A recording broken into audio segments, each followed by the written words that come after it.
Tungod sa pagkaon.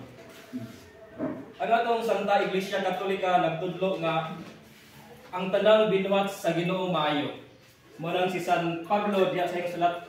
Siya unang sulat ngadto kang Timoteo kapitulo 4 bersikulo 4 to 5 nag-ingon nga maayo ang tanang gibuhat sa Dios ug angay natong dawaton ug pasalamatan. Ug bisan isa walay isa dapat natong dili angay dawaton. Kaya ang pag-ampo o ang pulong sa Ginoo may nakapabalaan niini. Pero diha sa daang tugon na yung mga pagkaon nga gidilig. Pagkana nga pagkaon nga gidilig gitugutan sa Dios tungod sa kinigingon nga disiplina. O kini nga disiplina na itulo una kini pagpalahi sa katawan sa Dios sa mga nasod nga nagpalibot kini. Ikaduha kining pagsulay sa pagkamasinugtanon sa balaod sa Dios. Ug ang ikatulo kining pagtudlo sa unang pagtulunan nga mao ang paglimpyo sa kaugalingon. So ang pagkaon nga gidili una mao kining gilan nato nga dugo. Diya sa Genesis kapitulo 9 bersikulo 3 to 4 ningon ang Ginoo nga mahimo kamo pagkaon sa tanang mananap ug sa lunheng tanom. Kaya tanan akong gihatag kaninyo, gawas lamang sa usa. Kini mao ang karne nga aduna kay dugo. Kay diha sa dugo anaa ang kinabuhi. Ug gipalikon ba kini ni Moises diha sa basahon sa Leviticus kapitulo 17 bersikulo 11 nga sa nagingon sanglit ang kinabuhi anaman sa dugo. Ug gihatag ko kini kaninyo aron sa pagpapas sa mga sala. So ang dugo may gamiton di ay aron magtangog ang sala sa tao. Pero kanang pagkaon sa dugo wala ginigingon nga absolute nga gidili gyud sa Dios. Tungod kay gyapon sa basahon sa Leviticus kapitulo 10 bersikulo 18. Giingon man nga sanglit ang dugo wala man ninyo dala sulod sa sanktuaryo. Inyo unta kining gikaon sumala sa akong sugo. Susugo po dahil gyapon sa Dios kakanon ang dugo basta ang dugo wala ihalat dito sa templo wala gidala sa sulod. So aside sa dugo mapuning kalanon nga gidili sa daang Biblia sa daang testamento ang baboy. Diya sa basahon sa Leviticus kapitulo 11 bersikulo 1 to 31 aton mabasa ang mga mananap nga mahugaw nga giilan nila nga mahugaw ang mga mananap nga gidili sa pagkaon.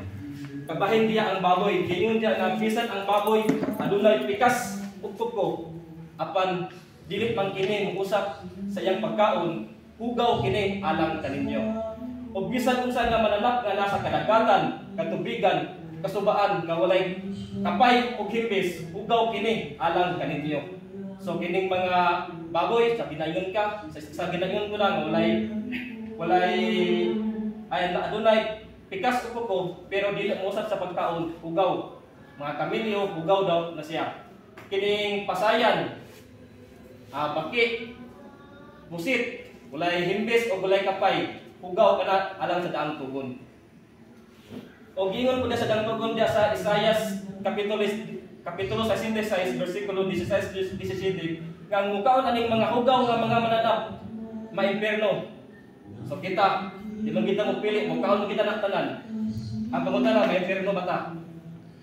So muna akong pangutanan nato, nagilang nga mahugaw mga Katoliko tungod kay kusog mukaon og baboy, piniging baboy may sindro sa tuwa kay mura dali atong handa, pista, birthday. Ang baboy rin madali nato.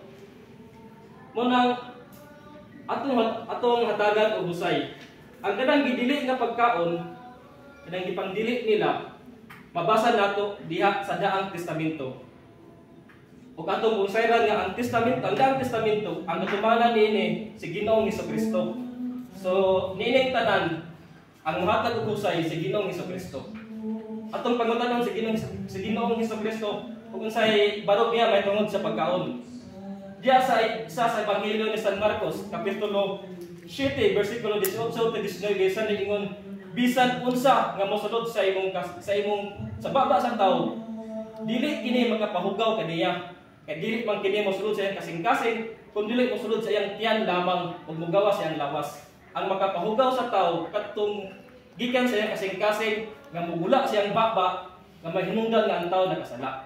So sa pagpamahayag ni Kristo niini, iyang ipamahayag nga ang tanang pagkaon makaon niya dili makahugaw sa tao.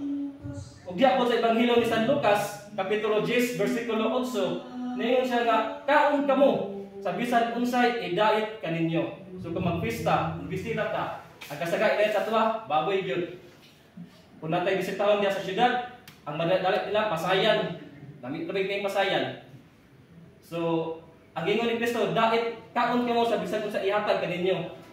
Muhatag sila baboy, muhatag sila pasayan, kauno na to. Ito may gisugo ni Kristo.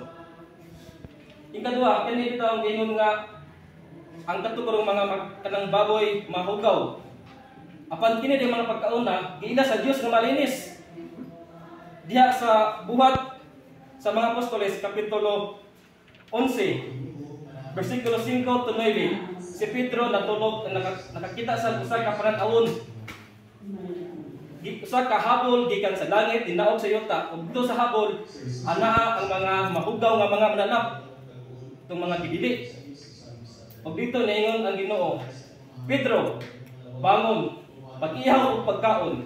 Ang giingon ni Pedro, Ginoo, dili to. Ay sugad nga masukad, wala pa ako makakaon og mahugaw nga pagkaon.